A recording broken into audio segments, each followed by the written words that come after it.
안녕하세요. 저는 40대 초반의 지방 사는 여자입니다. 보통이라는 수식어로 가득한 제 삶에 갑자기 이런 일이 생길 줄은 몰라서 이렇게 글을 쓰게 됐어요. 인생의 반쯤은 살아오니 옳고 그름이라는 게 눈에 보이는 것만은 아니고 그 안에 숨겨진 사연들은 더 많다는 걸 알게 되더라고요. 제가 시댁 시부와 시동생과 인연을 끊게 된 것도 남들이 보면 충분히 흉볼 수 있는 거라고 생각하고 있고요. 하지만 저는 아무리 생각해도 제가 그렇게 나쁘게 했다고는 생각하지 않아요. 여기 글을 쓰는 것도 정말 제가 잘못했나 싶은 마음이 들어서 다른 사람들의 의견을 들어보고 싶은 마음에 고민하다가 결정하게 된 거거든요. 저와 남편은 대학 동기로 캠퍼스 커플이었어요.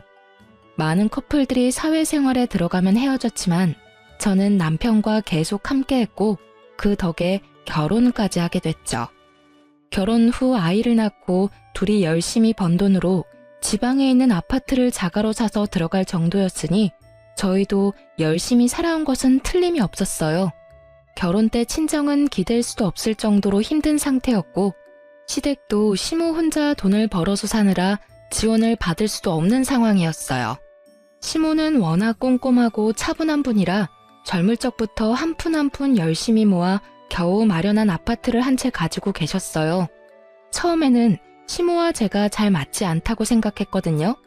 제 성격이 워낙 예민해서 특히 애 키울 때는 시모의 행동들이 하나부터 열까지 거슬렸었죠. 하지만 시모는 그런 저의 예의 없는 행동에도 참아가며 긴 시간을 기다려주고 저를 설득해 주셨어요. 그런 부분에서 제가 얼마나 많은 위안과 감사를 느꼈는지 결국 애를 키우면서 저와 시모 사이는 엄청 돈독해졌어요. 함께 전쟁을 치르는 전우 같은 느낌으로요. 친정엄마보다 시모를 더 잘 챙길 정도였죠. 시모가 이 정도니 고부 갈등은 없겠다 싶으시죠? 그런데 그렇지만도 않더라고요. 나머지 시부와 시동생이 참으로 골칫덩어리들이었어요. 시부는 쓸데없이 가부장적인 분이시라 저와 시모를 여자라는 이유로 무시하고 막 부려먹기 일쑤였어요. 돈 한 푼 벌어다 주지도 않고 시모가 벌어온 돈으로 생활하는 주제에 말이죠. 게다가 시동생은 생긴 것만 번지르르 하지 실속 없고 허풍도 심하고 겉멋이 많이 들어 누가 봐도 겉만 그럴싸한 남자였죠. 아니 그냥 이 정도라면 차라리 밉지는 않을 텐데 시동생은 매번 시모가 벌어오는 돈 족족 손이나 벌리는 참으로 쓸모없는 사람이었어요. 이 상황을 아는 저와 남편은 어찌 보면 필연적으로 시모를 고생시키는 두 사람에 대해 안 좋은 감정을 지닐 수밖에 없었죠. 솔직히 시모가 없었다면 시댁에 들릴 필요도 없었을 거예요.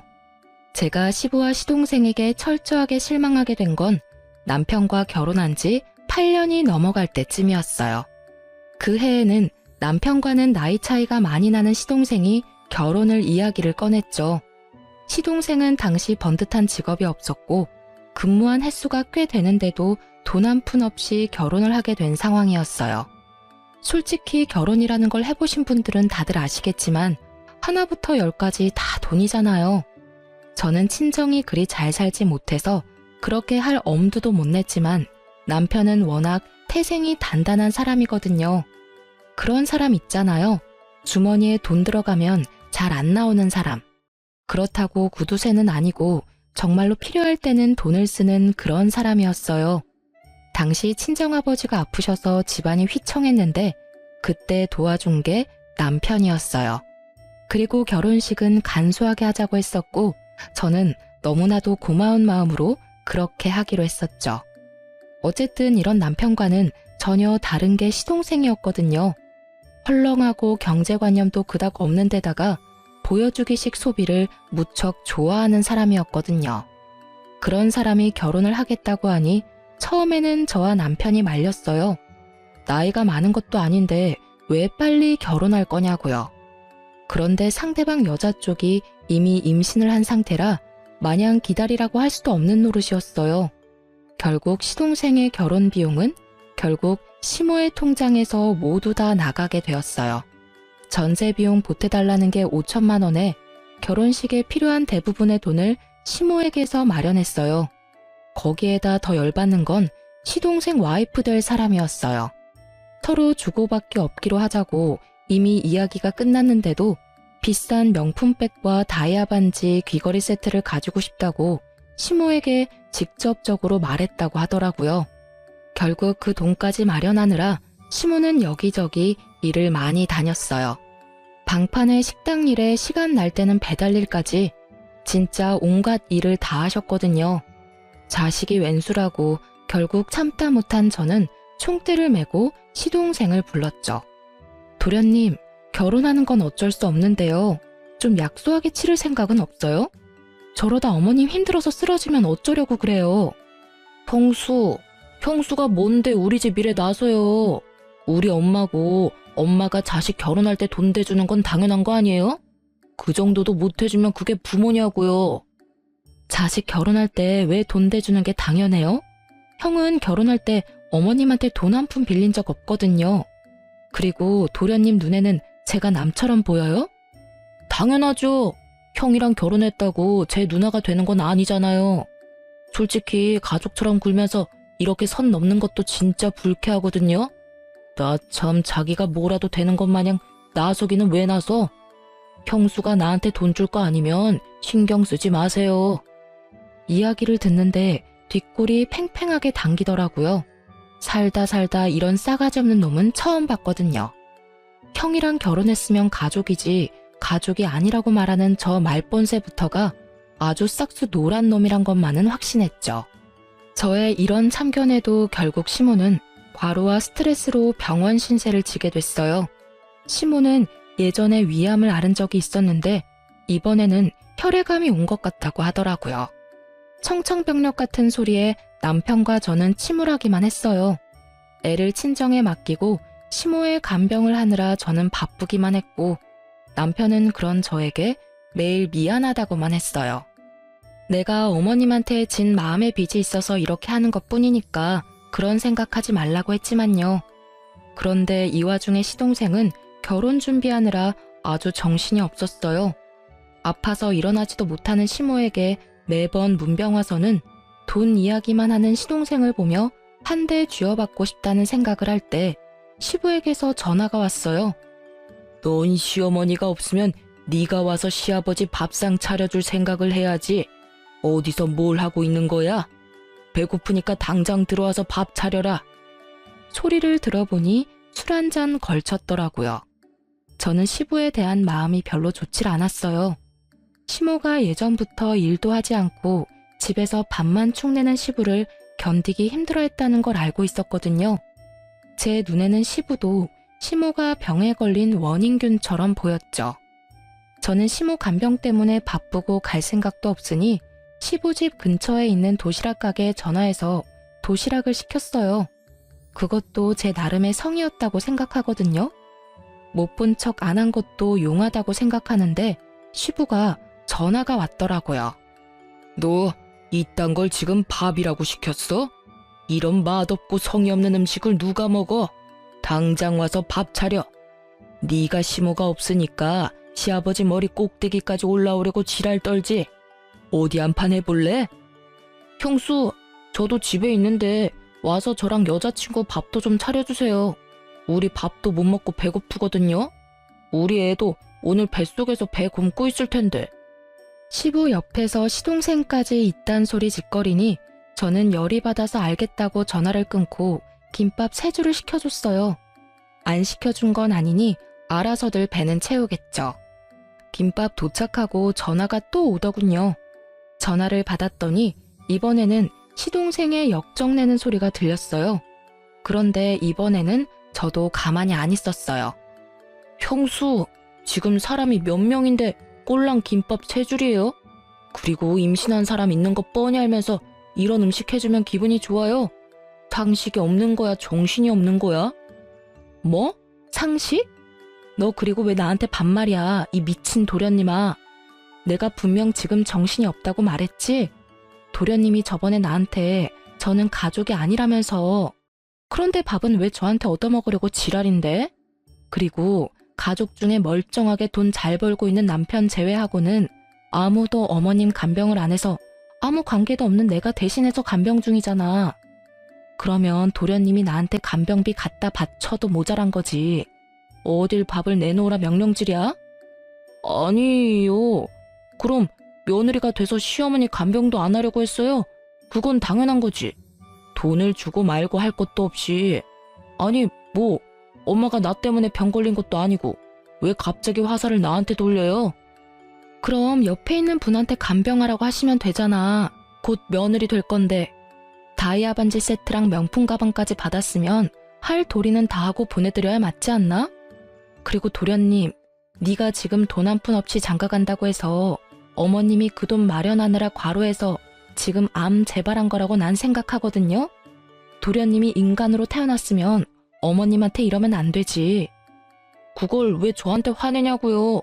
밥 한 번 해달라고 했다고 완전 사람 쓰레기로 몰아버리네. 됐어요.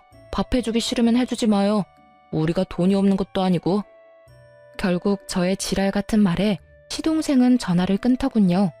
그리고는 형한테 전화를 했었나 봐요. 물론 형님한테 한 번 더 혼났지만요. 병원에 온 남편이 이야기하더라고요. 미친놈이 너 어머니 간병하는 거 뻔히 알고도 집에 밥하러 오라고 했다는데 그게 정말이냐고요. 그래서 시부랑 쌍으로 그 지랄했다고 했더니 욕을 한 사발 더 해줄 걸 그랬다고 하더라고요. 그러면서 여전히 상태가 위중한 시모의 모습에 남편은 눈물만 흘렸죠. 그리고 그날 이후 한 달도 지나지 않아 시모가 돌아가셨어요. 그런데 시모 사망일에 더 빡친 일이 있었어요. 시동생이 저에게 슬쩍 오더니 말하더라고요. 형수, 엄마 재산 나누는 거에 대해서 형이랑 이야기 좀 했어요? 형 성격 뻔히, 아니, 저한테 와서 돈 이야기 묻는 거 보면 이 싹수노란 인간 말종이 사람처럼 안 보입니다. 어머니 돌아가신 지 몇 시간이나 됐다고 돈 이야기를 꺼내요. 도련님이 돈이 급한 건 알겠는데 돌아가신 어머님 등골까지 빼먹으려고 하는 그 행동이 진짜 인간이 할 수 있는 행동이에요? 열받은 제가 시동생에게 소리치자 시동생은 도리어 저에게 한 소리 퍼부으려고 얼굴을 귀신같이 일그러뜨리더라고요. 저도 지지는 않을 생각으로 눈 부릅뜨고 있었는데 결국은 주위에서 시동생을 보며 수군거리자 입을 꽉 닫더군요. 그 길로 시모 보내는 길 내내 썩은 표정 지어서 저는 또 열이 받았어요. 가는 길도 불편하게 만들어 제 마음까지 아팠으니까요. 이 일을 계기로 저는 저 인간들과 상종도 하지 말아야지 생각했어요. 물론 지켜지지 못했지만요. 저는 시모가 돌아가시면 재산 정리가 깨끗하게 될 거라고 생각했어요. 유산이라고 해봐야 아파트와 통장, 보험금 뿐이었으니까요. 그런데 그게 생각 외로 복잡하게 돌아가는 일이 생겼어요. 시모 명의로 된 아파트에 담보대출이 설정되어 있더라고요. 일단 아파트가 남편 앞으로 상속은 되는데 온전히 아파트로 받으려면 그 돈을 갚아야 하더라고요. 그 돈을 못 갚으면 아파트를 팔아서 그 대출금을 마련해야 하는 거고요. 아파트는 6억이 좀 안 되는데 대출은 2억 7천 정도였어요. 거의 반값이었죠. 남편과 저는 시모가 이 큰 돈을 어디에 썼나 싶더라고요. 그 와중에 시동생은 아파트 빨리 팔고 자기 몫으로 반을 달라고 아우성이었고요. 남편은 일단 그 내역이 뭔지 모르고 시모가 급히 돈이 필요해졌었을 거라고 잠정적으로 생각하고 시동생에게 딱 절반씩 나누자고 했죠. 그런데 그때 시부가 굉장히 뺀질거리면서 나서더라고요. 나도 오랫동안 같이 살았으니 그 돈에 권리가 있는 거 아니냐? 젊은 것들이 뻔뻔하게 어른을 빼놓고 이야기하는 건 좀 아니지. 재산은 나 포함해서 셋이서 나눠야지. 시부의 그 말에 남편이 코웃음 치며 말하더라고요. 진짜 남편도 아니면서 무슨 권리로 그런 이야기를 합니까? 어머니랑 아저씨가 조금이라도 금술 좋은 부부처럼 살았다면 제가 아저씨한테 하나라도 더 챙겨드렸을지도 모르죠. 그런데 우리 어머니한테 어떻게 하셨는지 기억 안 나세요? 일은 하나도 안 하면서 집에서 삼시세끼 밥 꼬박꼬박 얻어드셨죠? 그러면서 엄마 아플 때 병원 한 번 데려가 주지도 않고 그게 무슨 남편이냐고요. 실은 저도 늦게 알게 됐는데 시모와 시부는 사실혼 관계라고 하더라고요. 시부는 처음에 혼인신고를 하지 말자고 했고 시모는 마음이 상해서 결국 그 뒤에 시부가 혼인신고하라는 말을 그냥 무시하고 혼인신고를 하지 않았다고 하더라고요. 특히 시부가 일을 안 하게 된 날부터는 혼인신고하면 자식들이 더 힘들까봐 일부러 혼인신고를 안 한 것 같더라고요. 그러니 시부는 법적 상속인이 아니게 된 거죠. 말 한번 섭섭하게 하네. 나도 너희 엄마 걱정했어. 그 사람도 없는데 돈까지 없으면 지금 당장 길거리에 나 앉으라는 말이냐? 그런 법도가 어디 있어? 사실혼 관계도 혼인 관계지. 걱정하셨겠지. 우리 엄마 없으면 이제 밥 차려줄 사람 없을 거고 이제는 그 이후로 우리 와이프 불러다가 밥 차리라 할 거 아니냐고. 저번에 어머니 아플 때도 어머니 병간호하는 와이프 불러다가 밥 차리라고 했잖아요. 내가 어이가 없어서 그 이야기 듣고 진짜 다 때려 엎으려다 참았어요. 엄마 아직 살아계셨을 때니까. 경고하는데 앞으로 재산 이야기에 나대지 마세요. 어떻게 할지는 제가 결정합니다, 아저씨. 결국 시부는 남편 말에 열받았지만 대꾸는 못했죠. 자기도 이리저리 찾아봤을 거예요.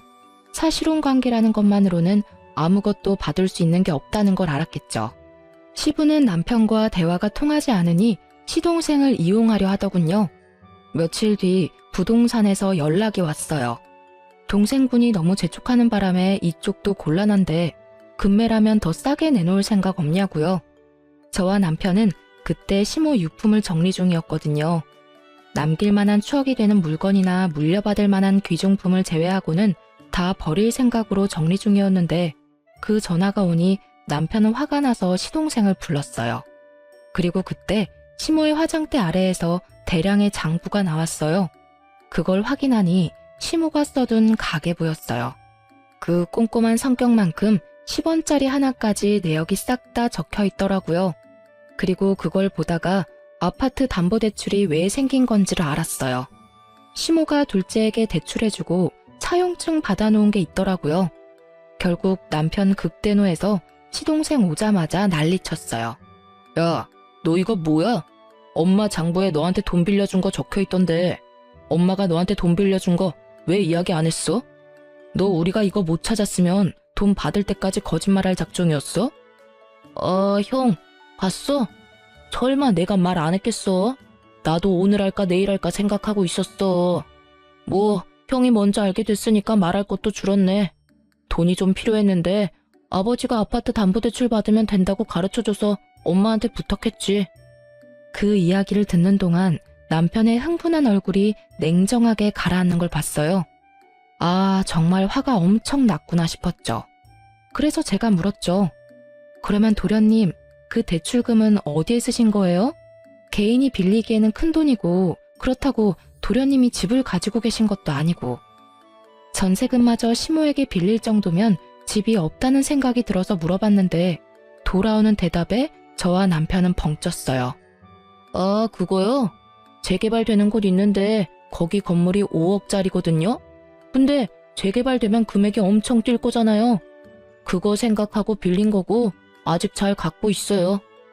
5억짜리 집에 2억 7천을 빌렸으면 나머지 금액은 도련님 돈인 거네요?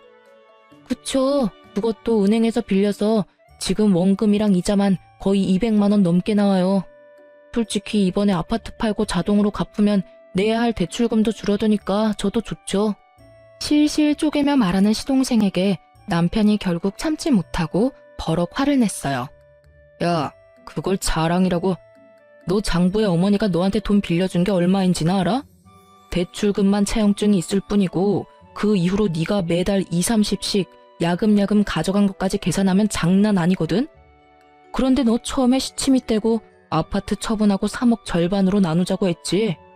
가만 보니까 내가 몰랐으면 너 그 돈 다 꿀꺽할 셈이었네? 네가 아파트 대출금 싹 다 가져갔으니까 넌 아파트 처분하고 남은 돈에 아무런 권한 없는 거 알지? 지금 네가 이 아파트 처분과 관련한 돈 중에 주장할 수 있는 금액은 2천만 원이 다야. 그러니까 나머지 금액은 내가 다 가져가도 할 말 없지? 그런 게 어딨어. 나도 엄마 아들이고 유산 주장할 수 있지. 그리고 엄마가 나한테 돈 빌려줬다는 거 어차피 차용증 없으면 다 필요 없는 거 아니야? 떡하니 있는 차용증을 없는 셈 치자는 거냐? 너 미쳤지? 이거 봐. 차용증을 적어놨네. 네가 지장까지 딱 찍어서. 확인이 왜 안 되겠냐고, 이 모자란 놈아. 아이고, 저것도 아들이라고 큰 돈 빌려주고 죽기 직전까지 일하러 다닌 어머니 생각하면 너한테 돈 한 푼도 주기 싫으니까 앞으로 내 앞에서 유산 이야기 꺼내지도 마. 내가 법적으로 정확하게 반으로 나눠서 줄 거니까. 이악 물고 말하는 남편에게 시동생도 누나를 부라리더라고요. 형이 무슨 자격으로 그딴 말 하는데? 나도 엄마 아들이라고. 엄마가 나 얼마나 아꼈는지 몰라서 그래? 그래, 많이 아끼셨지. 막내라고 아주 오냐오냐 했더니 네가 이렇게 미친놈처럼 위아래도 모르고 똥인지 된장인지도 찍어 먹지 않으면 모를 놈으로 자랐지. 네가 언제부터 엄마 그렇게 생각했어? 여자 임신시켜가지고 결혼하는 주제에 엄마한테 전세금이며 예물비며 싹 다 받아가고는 아픈 엄마 병원에 있는 동안에도 병간호 우리 와이프한테 다 맡겨놓고 여친이랑 룰루랄라 잘 놀았더라. 아, 그러고 보니 전세금도 있네? 엄마가 전세금 빌려주기로 했다면서? 2천만 원 가져가고 나머지 3천만 원은 나한테 빌릴래?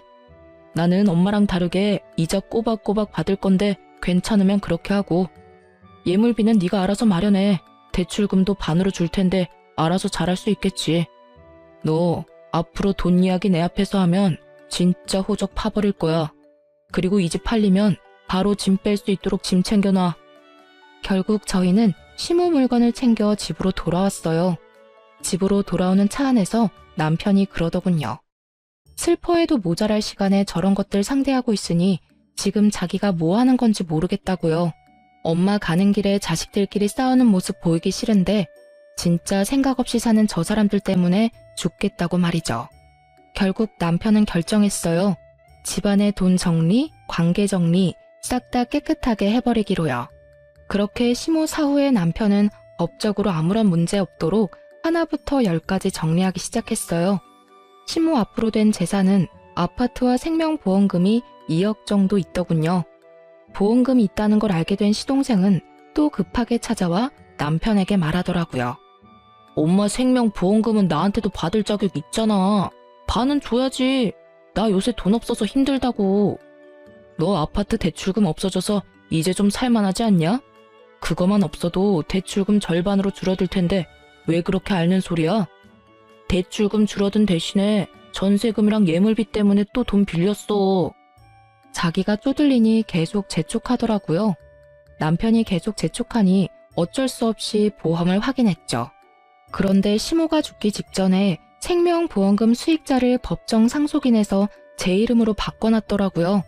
저도 제 이름이 나오니 뜬금없이 깜짝 놀랐죠. 뭐가 잘못된 것 같아서 수익자가 언제 누구에 의해 변경되었는지 확인해봤거든요. 바로 시모가 본인 담당하는 보험 설계사를 직접 만나서 변경했다고 하더라고요. 어찌됐든 보험금 2억 원이 제 손에 들어오게 됐어요. 그 이야기를 들은 시동생이 완전 발광하더라고요. 이게 뭐예요? 왜 우리 엄마가 생판 남인 형수한테 보험금을 남기냐고요? 뭐 잘못된 거 아니에요? 아들이 둘이나 있는데 굳이 며느리로 할 필요도 없었잖아요.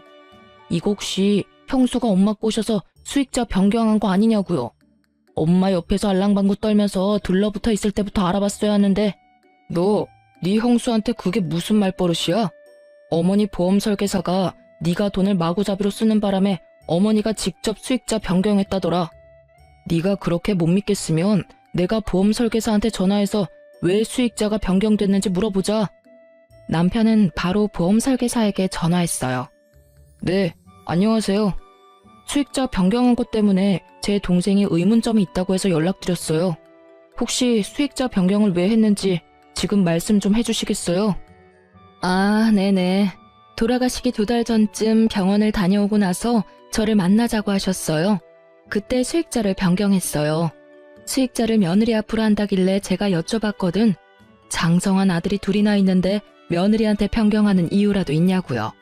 그랬더니 둘째가 씀씀이가 해프고 집 거덜낼 정도로 가져가니 보험금을 받으면 다 써버릴 거라고 하더라고요. 어차피 아들놈들은 아파트 나눠 가질 건데 보험금이라도 자기 병수 밟은 며느리 앞으로 주고 싶다고. 돌아가기 직전에도 확인 전화하시며 말씀하셨고요. 그리고 무엇보다 며느리에 대한 마음이 애틋하시더라고요. 아플 때 힘들 때 자기 신경 써주는 건 며느리밖에 없다고 하시는 거 보니 고부간의 사이가 무척 좋은 것 같다고 생각했죠. 거짓말이죠? 엄마가 설마 나한테 한 푼도 안 남겨주시다니. 이거 형수가 다 모함한 거죠? 왜 내가 아들인데 나는 한 푼을 못 받아요? 이거 진짜 둘이서 짜고서 나 물 먹이려는 거 아니에요? 어쩌면 이렇게 둘이서 다 가져갈 수가 있어요. 우리가 뭘 다 가져가는데? 너 말 똑바로 해. 네가 가져가는 건 2억 9천만 원이야. 그것만 해도 크다고 생각하는데 뭐가 하나도 없냐고. 너 그 돈 묶여 있었으니까 별 생각 없지? 그게 엄마 돈이라는 생각도 없고. 네가 이러니까 보험금 수익자를 변경하신 거지. 그러니까 왜 그렇게 되냐고요. 아파트 담보대출은 이미 끝난 건이잖아요. 보험금은 다르죠. 엄마가 넣은 보험금을 왜 며느리인 형수가 가져가요? 형수가 받을 거면 제 와이프도 받아야 되는 거지. 이거 명백한 차별이고 문제 있는 사항이라고요. 나 진짜 이런 식이면 고소할 거예요. 하세요. 도련님 마음대로 한번 해보시라고요. 도련님이 어머님한테 어떻게 한 건지 가슴에 손을 얹고 생각해봐요. 어머님이 정 떨어지는 것도 당연하지 않을까 싶은데 그걸 도련님만 모르고 계시네요. 아파서 병원 들어와 있는 사람한테 결혼식 돈 모자라다고 돈 달라고 그렇게 떽떽거리며 사람 괴롭게 만들어 놓고 뭐요? 도련님 여자친구한테 보험금 주고 싶었으면 여자친구한테 엄마 병간호나 좀 해주라고 하지 그랬어요. 그랬으면 저 혼자 가져갈 일도 없었을 텐데. 아니 도련님이고 시아버님이고 어떻게 아픈 어머님을 그런 식으로 대할 수 있어요? 어머님이 식모예요? 어머님이 돈 뽑는 기계냐고요. 당신들이 그런 식으로 행동하니까 어머님이 생판 남인 며느리한테 돈 남긴 거 아니냐고요. 어깨 위에 있는 게 장식이 아니면 생각들 좀 하시라고요. 결국 제 말에 반박조차 못한 시동생은 부들부들 떨며 남편에게 기가 막힌 말하더라고요. 알았어. 형수 말 다 맞다 치고 이해하고 넘어갈게. 보험은 이미 수익자가 지정된 상태라 바꿀 수 없다고 하니 포기할게. 이렇게 됐으니 보험은 필요 없어. 그런데 엄마 돌아가셨으니까 지금은 형이 내 보호자잖아. 그러니까 내 빚보증 좀 서줘. 정신 나간 놈아. 내가 왜 네 보호자야? 네가 미성년자야? 너 일하고 돈 버는 사지 멀쩡한 성인이야. 나는 빚보증 같은 거 서줄 생각 없어. 네가 평생 엄마 등골 빼먹으면서 살아서 남한테 빨대 꽂는 게 당연한 거라고 생각하는 것 같은데 나한테까지 그런 식으로 하게 두지는 않을 거야. 너도 나이 먹을 만큼 먹었으니 너 알아서 해. 다른 사람들한테 손 벌릴 생각하지 말고. 그럼 어쩌라고. 나도 곧 죽겠는데. 형이면 형답게 좀 해달라고. 이제 곧 결혼인데 나 땡전 한 푼 없어. 엄마 유산 형이랑 형수가 다 가져가게 생겼잖아. 어이가 없네. 왜 내가 다 가져가. 너도 가져갔잖아. 아파트 담보대출 빼면 안 되지. 그리고 아파트 집값 떨어져서 제값 못 받으면 너한테 돈 더 받을 거니까 그렇게 알고 있어. 그리고 우리가 그때 생각하지는 못했는데 어머니 아파트 상속받으면서 내야 하는 상속세, 증여세 같은 거는 정확히 반 나눠서 낼 거니까 그렇게 알고 있어. 네가 가져갈 돈이 있으려나 모르겠네. 세금은 다 나눠서 내야 하니까. 세금 이야기까지 꺼내니 갑자기 시동생 입이 꽉 다물어지더라고요. 거기까지는 생각도 못한 것 같더라고요. 그저 자시 앞일에만 급급해가지고 어떻게든 시모의 유산을 가지고 가려던 것 같았는데 제대로 되지 않아 짜증을 냈어요. 솔직히 이쪽도 이쪽대로 화는 났죠. 어디 형한테 빚보증을 서달라는 말을 해요? 남편 같은 사람에게 그런 말은 인연 끊자고 하는 말과 다를 바가 없거든요. 결국 시동생에게는 따로 주어질 유산이 더는 없었어요. 그렇게 남편은 집 팔리기 전에 짐이나 싸서 신혼집으로 가라고 했죠. 신혼집이 제대로 계약이 됐는지는 모르겠지만요. 그리고 이 모든 이야기를 곁에서 보고 듣던 시부는 남편 말에 고개만 끄덕이고 있더라고요. 평소 같으면 소리를 치며 아버지 행세했을 사람이 웬일로 조용한 듯 있나 싶었더니 이미 집안의 실질적인 상속권자가 남편이라는 걸 알고 나서는 눈치를 보는 것 같더라고요. 혼인신고가 되어 있지 않은 사실혼 관계라면 집안에 상속받은 자식들이 정을 봐서라도 돈을 조금이라도 해주면 다행인 거고 안 해줘도 법적으로 문제될 건 없는 상황이었거든요. 그러면 나는 이제 어디서 살아야 하냐? 너희 집에 들어가서 사는 건 안 되겠지? 그럼 너희가 돈을 조금이라도 나눠주면 내가 집 하나 얻어서 조용히 살아도 되는데 말이다. 네 엄마랑 오래 산 것도 있고 그간의 정이 있으니 나한테도 어느 정도는 줘야 되지 않겠냐? 저번에도 말했지만 아저씨가 엄마랑 살면서 뭘 해주셨는데요? 저는 처음부터 엄마랑 아저씨 같이 사는 거 반대였어요. 그리고 아저씨가 엄마랑 같이 살자마자 일 그만뒀을 때는 진짜 엄마만 아니면 쫓아내고 싶었고요. 이야기해 보세요. 엄마랑 살면서 엄마한테 잘해준 거 하나라도 있으세요? 엄마가 해주는 따뜻한 밥 얻어먹으면서 잘 살았으니 앞으로는 알아서 돈 벌어서 사세요. 남한테 빌붙어서 살아보려는 생각은 하지 마시고요. 그래도 내가 너희 엄마랑 이렇게 길게 살았는데 아무것도 없이 나가면 사람들이 너를 얼마나 모질다고 욕하겠냐. 그런 소리는 안 듣도록 해야지. 저 그런 거 신경 안 쓰는 놈이거든요. 그래도 어머니랑 산 정을 봐서라도 제가 지분해드릴게요. 전세 하나 얻어드릴 건데 그 전세 계약자는 제 이름으로 할 거예요. 딱 거기까지만 해줄 거고 원룸으로 얻어줄 겁니다. 거기에 나오는 공과금은 다 아저씨가 내시고 저한테 연락 오는 순간 계약 해지하거나 종료시켜버릴 거니까 알아서 잘 내세요. 제 입장에서도 많이 양보한 거라고 생각한 건데 이것도 싫으시면 그냥 관두셔도 됩니다. 그 말에 시부가 괜히 궁시렁대더라고요. 아니, 그래도 사람 살 수 있을 정도로는 해줘야지. 그리고 너무 그렇게 빡빡하게 굴면. 싫으시면 지금 이야기하세요. 저는 어차피 아저씨도 사람들 눈도 신경 안 쓴다니까요. 그럼 하지 말까요? 아니야. 그것도 감사하게 받아야지. 그런데 나가는데 뭐 이삽이라도 좀 줘야지. 그 말에 남편이 열받아서 시부에게 소리치더라고요. 그 시간에 나가서 일자리나 알아보시라고요. 15년을 남한테 얻어먹고 사니까 이제는 아예 일도 하기 싫으세요? 아니면 이삽이 줄 테니까 집도 없던 일로 하실래요? 결국 시부는 깨갱하고는 남편에게 아무 말도 못하더라고요. 그렇게 가부장적으로 굴며 자기가 윗사람이라며 거들먹거리던 시부는 낙동강 오리알 신세가 되고 말았죠. 솔직히 이렇게 될 줄 알았어요. 처음부터 시모에게 잘해주었다면 남편은 분명히 시부를 극진히 대접해줬을 겁니다. 돈이 아무리 들어도 사이좋은 부부처럼 보이기만 했더라면, 술 먹고 매번 행패 부리고 시모를 식모처럼 부리지 않았더라면 최소한의 생계는 유지할 수 있도록 해줬겠죠. 본인 인생 지옥길에 들어선 줄도 모르고 시모 돌아가실 때까지 잘난 척 거들먹거리며 행패 부리던 시부는 결국 이렇게 인생 말년에 혼자 호래비 신세를 면치 못하게 됐어요. 게다가 그렇게 사이가 좋던 시동생도 시부를 못 본 척하는 바람에 시부는 더 괴로워하는 것 같더라고요. 자기가 뿌린 씨앗, 자기가 거둔 거죠. 결국 이때 이후로 남편은 일사천리로 상속과 관련한 일들, 시모의 사망과 관련된 일들을 모두 정리했어요.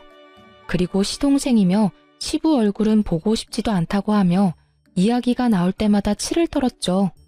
그래도 어머니 생각이 많이 났는지 납골 땅은 자주 들르더라고요. 그렇게 조금씩 시모의 빈자리가 차츰차츰 메워질 때쯤 시동생이 매우 급한 일로 저희 집을 찾아왔더라고요. 남편이 정말 싫어하는 얼굴을 했지만 결국에는 집 안으로 들여 이야기라도 들어보자고 했어요. 형, 진짜로 좀 도와줘. 나 파산하기 일부 직전이야. 무슨 소리야? 너 아파트 처분해서 대출금 줄었잖아. 그게 아직 몇 달 지나지도 않았는데 뜬금없이 웬 파산인데? 들어봐. 내가 그때 2억 7천 주고 산 건물 기억하지? 내가 그거 진짜 정확한 정보로 산 건데 재개발 코앞에서 엎어졌어. 지금 그거 완전 허름하고 수익도 나지 않는 건물이라 사려는 사람조차 없어. 그 이야기를 듣는 남편의 미간이 찌푸려지더라고요.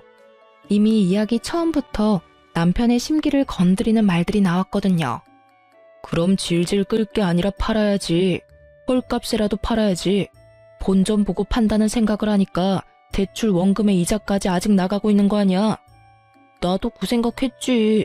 팔려고 했는데 산다고 전화 온 사람들 전부 다 가격을 완전 후려쳐서 부르는 거야. 본전은 못 돼도 어느 정도 선이라는 게 있잖아. 근데 반값 이하로 부른다니까. 지금 그 건물에 들어간 대출 원금보다 싸게 부르면 내가 불이익이잖아. 그래서 팔지도 못해. 근데 너 그 건물 아파트 담보대출 자동으로 갚아지면서 대출금 반은 사라지지 않았어? 근데 왜 대출금 내느라 똥줄이 빠지는데? 내는 원금이 줄었으면 100만 원 정도가 세이브 될 건데? 그거? 사실은 그 옆에 있는 건물도 재개발된다고 해서 대출 땡겨서 샀거든. 정말 작은 건물인데 쓸만한 땅이야. 그것도 재개발이 될 줄 알았는데 안 됐더라고. 그래서 그것도 팔아야 하는데 그건 더 안 나가. 그 이야기를 듣는 저와 남편은 고개를 절레절레 저었어요.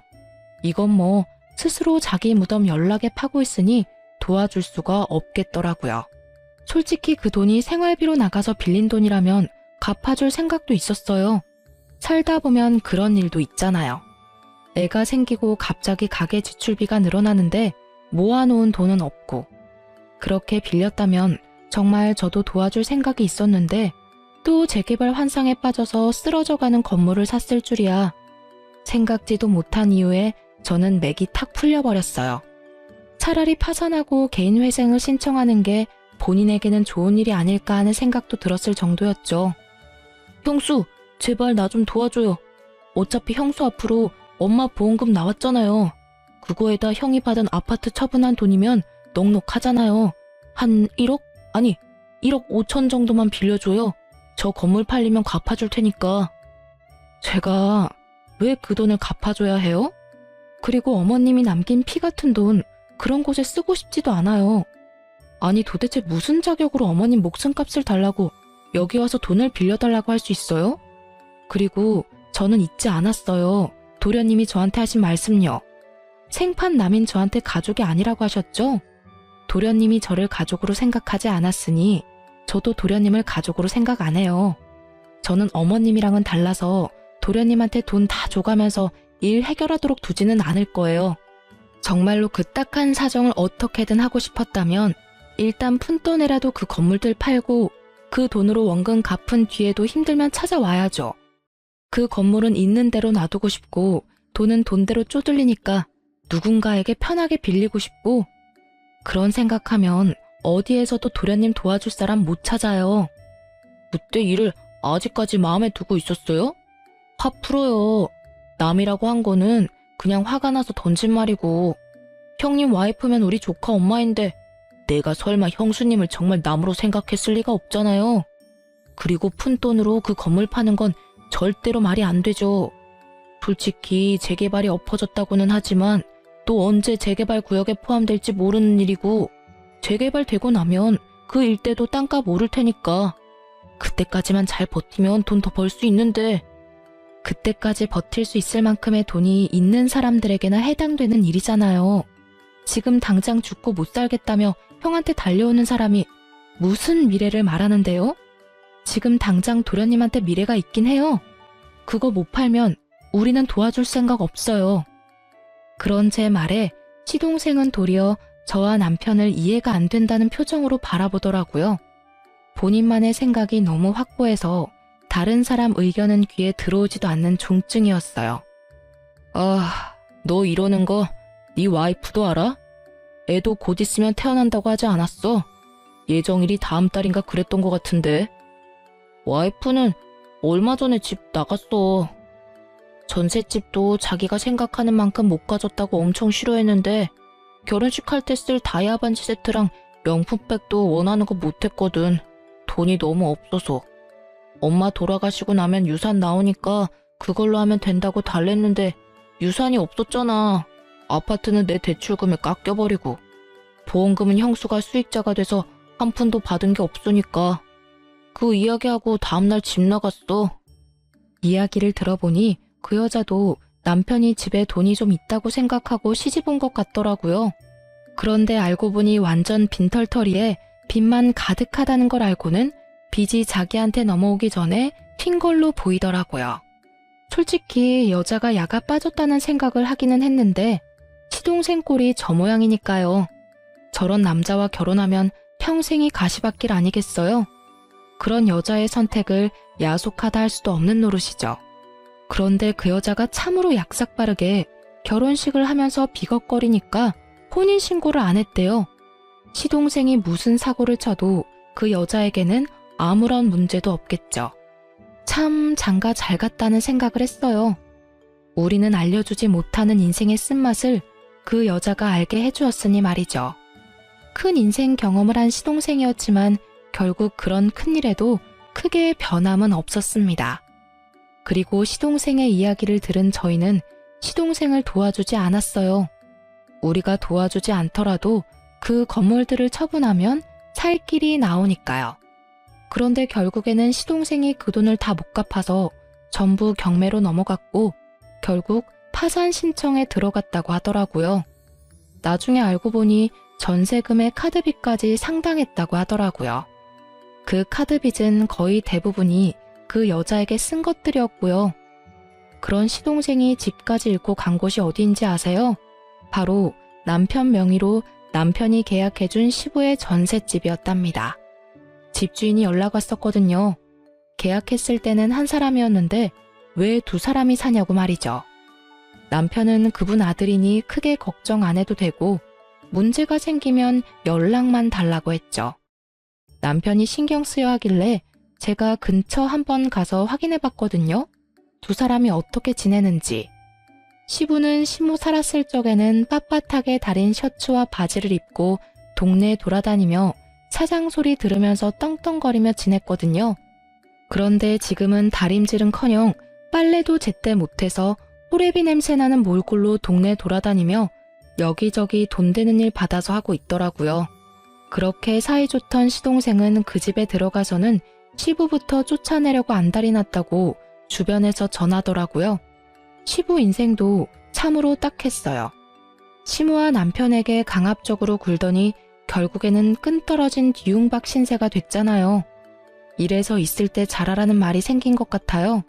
저와 남편, 시모에게 조금이라도 잘해줬으면 저와 남편이 두 사람을 그렇게 보내지는 않았을 거예요. 그리고 시모도 수익자를 며느리인 저로 변경할 일도 없었겠죠. 결국은 자신들의 행동에 대한 대가를 고스란히 치르게 된 걸 보니 인과응보라는 말이 저절로 생각났어요.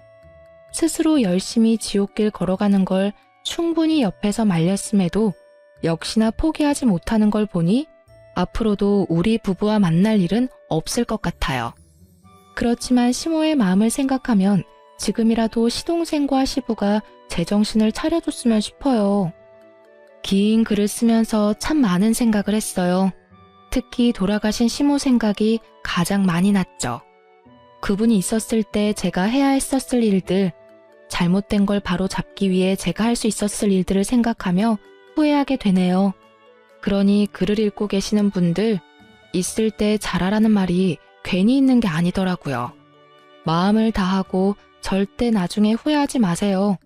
시동생과 시부를 보면 그게 딱 와닿아요. 앞으로도 후회 없이 열심히 하루를 살아갈 거예요. 긴 글 읽어주셔서 너무나 감사합니다.